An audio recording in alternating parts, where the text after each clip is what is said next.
Hi எல்லாருக்கும் வணக்கங்க. Welcome to Edumatics plus. மக்கள் தொகை கணக்கெடுப்பு 2026 டு 2027 அதை பற்றின முக்கிய அறிவிப்பு தான் நம்ம இப்போ பார்க்க போகிறோம். 2027ஆம் ஆண்டுக்கான மக்கள் தொகை கணக்கெடுப்பு குறித்த ரொம்ப முக்கியமான அறிவிப்புகளை இந்த வீடியோவில் பார்க்க இருக்கிறோம்.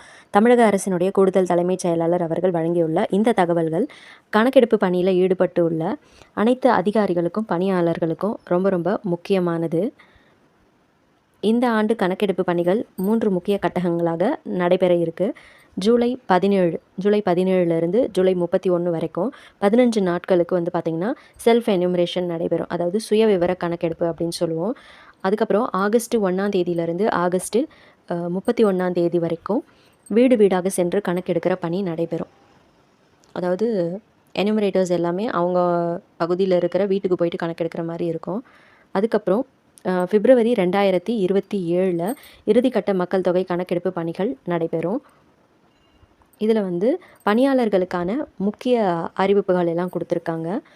ஜூலை 10, 2026 ஆகஸ்ட் 30, 2026 வரைக்கும், அதாவது முதல் கட்ட பணிகள் முடியும் வரைக்கும் கணக்கெடுப்பு பணியில் ஈடுபட்டுள்ள எந்த ஒரு அதிகாரியையோ அல்லது பணியாளரையோ வேறு பணிகளுக்கு இடமாற்றம் செய்யக்கூடாது அப்படின்னு சொல்லி கூடுதல் தலைமைச் செயலாளர் அவர்கள் உத்தரவிட்டிருக்காரு.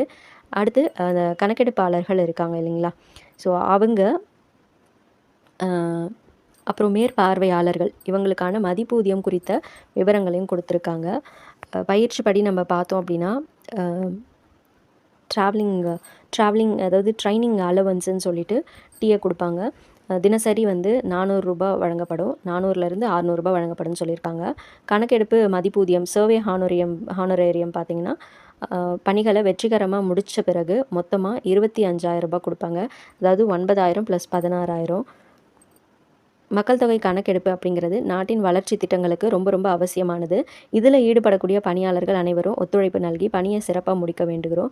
இதை பற்றி மேலும் கூடுதல் தகவல்களுக்கு அந்தந்த மாவட்ட நிர்வாகத்தினுடைய அறிவிப்புகளை தொடர்ந்து கவனிங்க. இந்த தகவல் உங்களுக்கு பயனுள்ளதாக இருந்துச்சுன்னா சக பணியாளர்களுக்கும் பகிருங்க.